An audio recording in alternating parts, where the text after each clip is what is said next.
question. Can a lady, a woman, female, visit a gynecologist to be examined during this month, Ramadan? For a lady to visit a gynecologist while she is fasting, it's not prohibited.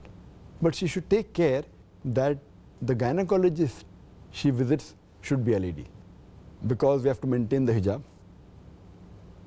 It is not advisable, or it's rather haram, that she goes to a gent gynecologist, unless there is no one in that area and she has such a disease which may take her life, or it's a serious case. Then if she doesn't find a lady gynecologist and she goes to a gent gynecologist, it can be excused as a last resort.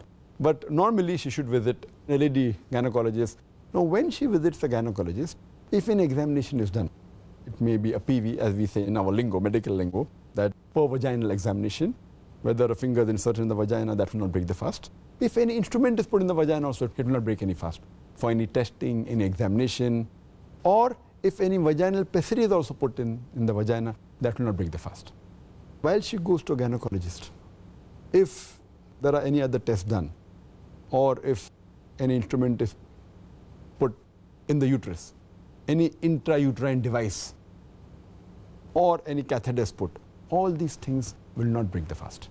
Furthermore, if while the gynecologist examines her, and if any testing has to be done, any tube or catheter has to be put in the urethra, that is the urinary passage, all these things will not break the fast, because it does not constitute that food or nourishment is being reached.